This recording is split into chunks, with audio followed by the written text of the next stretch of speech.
الحمدللہ رب العالمین والصلاة والسلام علی سید الانبیاء والمرسلین۔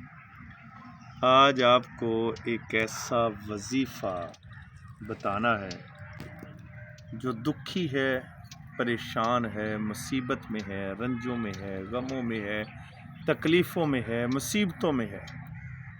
اگر یہ چیز وہ پڑھ لیتا ہے تو انشاءاللہ تعالی اس کے دکھ بھی دور ہو جائیں گے، پریشانیاں بھی دور ہو جائیں گی، رنج بھی دور ہو جائیں گے، غم بھی دور ہو جائیں گے۔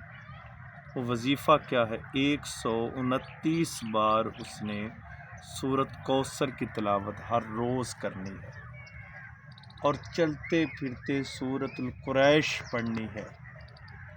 یہ 2 صورتیں ہر روز صرف اور صرف 11 دن یہ عمل کر لے، انشاءاللہ تعالی اس کے دکھ بھی دور ہو جائیں گے، پریشانیاں دور ہو جائیں گی۔ یہ ایک دکاندار کہتا ہے کہ میں کسی جگہ پہ کام کرتا تھا تو مجھے بڑی تکلیفیں تھیں، مجھے مارتے تھے، لیکن اس کے بعد اس نے یہ عمل کرنا شروع کر دیا، سورۃ کوثر کو 129 بار اور سورۃ القریش کو چلتے پھرتے پڑھنا شروع کر دیا۔ 11 دن کے اندر اس کے حالات تبدیل ہو گئے۔